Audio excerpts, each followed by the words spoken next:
India is witnessing a gradual rise in COVID 19 cases, especially in states like Kerala, Tamil Nadu, and Maharashtra. While the Union Health Ministry confirms that most infections remain mild and manageable at home, authorities are ramping up preparations to ensure hospitals are equipped in case of a further spike. As of May 25th, India has reported 257 active COVID 19 cases, with Kerala leading at 95 cases, followed by Tamil Nadu and Maharashtra. Karnataka, Puducherry, Gujarat, and Delhi have also reported a rise in cases, although the numbers remain relatively low. Rajasthan, Haryana, Sikkim, and West Bengal have reported 1-2 active cases each.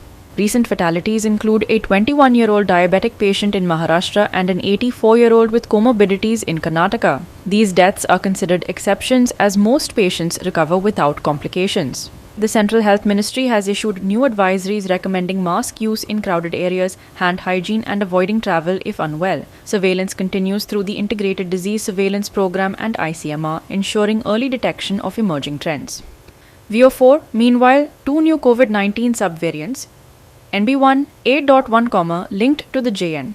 One lineage and found in Gujarat and LF.7, identified in Tamil Nadu, SU, are being tracked. Both are offshoots of the Omicron variant and classified as variants under monitoring by the World Health Organization with no evidence of increased severity or vaccine resistance. India's genome sequencing efforts, led by INSACOG, continue to monitor these strains. The central government has issued an advisory to the states. They are advised to examine the arrangements for the COVID 19, including availability of testing kits and hospitals.